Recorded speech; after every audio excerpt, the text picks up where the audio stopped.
एक बार की बात है, एक गांव में एक आदमी रहता था। वो आदमी बहुत ही ज्यादा आलसी था। वो कोई काम नहीं करता था। वो एकदम निठल्ला और नाकारा था। बस वो हमेशा ऐसे मौके की खोज में रहता कि कहीं से उसे खाना मिल जाए। तो एक दिन जब वो आदमी खाने की तलाश में भटक रहा था, तभी उसे एक फ्रूट का बागीचा दिखता है। वो उस बागीचे से फ्रूट चुराने के बारे में सोचता है। तभी वो बागीचे के अंदर चला जाता है और एक पेड़ पर चढ़ जाता है। लेकिन तभी अचानक वहां पर उस बागीचे का मालिक आ जाता है और वो इस आदमी को पेड़ पर चढ़ता हुआ देख लेता है। वो उस आदमी को चिल्लाते हुए नीचे आने के लिए कहता है, लेकिन ये आलसी आदमी बागीचे के मालिक को देखकर डर जाता है और नीचे आने से मना कर देता है। तभी उस बागीचे का मालिक अंदर जाकर एक बड़ा सा डंडा लेकर आता है। ये देखकर वो आलसी आदमी तुरंत पेड़ से नीचे उतरता है और मालिक के उस तक पहुंचने से पहले ही वो जंगल की तरफ भागने लगता है और जंगल में जाकर छुप जाता है। कुछ देर बीतने के बाद वो आलसी आदमी वहां से निकलता है और जंगल के रास्ते से जब वो गांव की तरफ जा रहा था, तभी उसे एक लोमड़ी दिखती है जिसको सिर्फ 2 ही पैर थे और उसके 2 पैर टूटे हुए थे। वो जंगल में रेंगती हुई चल रही थी। ये देखने के बाद वो आलसी आदमी सोचता है कि ये लोमड़ी अब तक इस घने जंगल में जिंदा कैसे है। ये लोमड़ी भाग नहीं सकती, चल नहीं सकती, तो कैसे ही अपने लिए खाने का इंतजाम करती होंगी और कैसे ये लोमड़ी अपने आप को इस घने जंगल में दूसरे जानवरों से बचाती होंगी। वो आलसी आदमी ये सोच ही रहा था कि तभी अचानक से वहां पर शेर आ जाता है जिसके मुंह में गोश्त का एक टुकड़ा था और वो शेर उस अपाहिज लोमड़ी की तरफ बढ़ रहा था। शेर को देखकर दूसरे सारे जानवर वहां से भाग जाते हैं और अब वहां पर सिर्फ वो अपाहिज लोमड़ी ही रह जाती है। और वो आलसी आदमी भी अपनी जान बचाने के लिए एक पेड़ पर चढ़ जाता है और फिर जो होता है उसे देखकर वो आलसी आदमी हैरान हो जाता है। वो शेर उस गोश्त के टुकड़े को उस लोमड़ी के सामने छोड़ देता है और वहां से चला जाता है और अब वो लोमड़ी उस गोश्त के टुकड़े को खाने लग जाती है। आलसी आदमी ये देखकर हैरान हो जाता है और ऊपर वाले का प्लान देखकर वो मन ही मन खुश भी हो जाता है।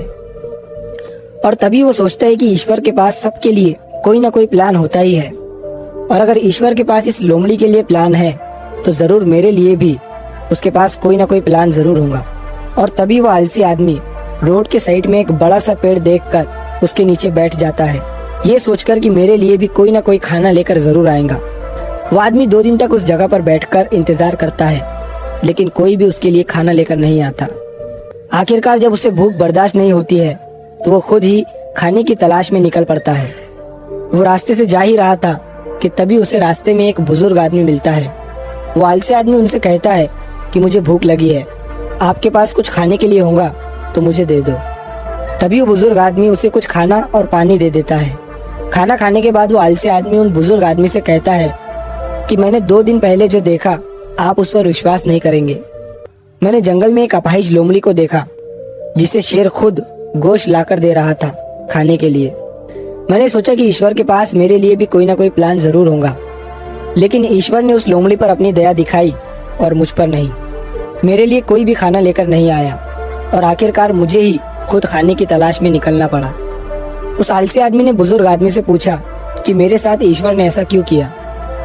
तभी उन बुजुर्ग आदमी ने मुस्कुराते हुए कहा कि ये सच है कि ईश्वर के पास सभी के लिए कोई ना कोई प्लान तो जरूर होता है और तुम्हारे लिए भी है, लेकिन तुमने उसे गलत तरीके से समझ लिया। वो तुम्हें लोमड़ी नहीं बल्कि वो तुम्हें उस शेर की तरह बनाना चाहता था। दोस्तों, इस कहानी से हमें ये सीख मिलती है कि अगर हम हमारी लाइफ को ध्यान से देखें तो हमें ये पता चलेगा कि जिंदगी सबक से भरी पड़ी है और हर एक मोमेंट का एक डीप मीनिंग होता है। उस आलसी आदमी ने लोमड़ी को मदद लेते हुए देखा और सोचा कि वो लोमड़ी सिर्फ बैठी हुई है और वो सिर्फ इंतजार कर रही है कि कब उसके साथ अच्छी चीजें होंगी। लेकिन वो आदमी ये भूल गया था कि वो लोमड़ी मजबूर थी। लेकिन हम उस लोमड़ी की तरह मजबूर और लाचार नहीं है। ऊपर वाले ने हमें एबिलिटी दी है अपना काम करने की, बिल्कुल उस शेर की तरह। हमारे पास भी खुद की स्ट्रेंथ और कैपेबिलिटी है हमारी सिचुएशन को बदलने की, लेकिन उसके लिए आपको एफर्ट्स लेने पड़ेंगे, एक्टिव बनना पड़ेगा, तभी आप उस शेर की तरह बन पाएंगे। तो अगर आप इस कहानी को और भी लोगों तक पहुंचाना चाहते हैं तो इस वीडियो को लाइक करिए ताकि YouTube इस वीडियो को और भी लोगों तक पहुंचाए। मिलता हूँ मैं अगली बार इसी तरह की कहानी के साथ। तो सब्र करो, शुक्र करो और जिंदगी में आगे बढ़ो।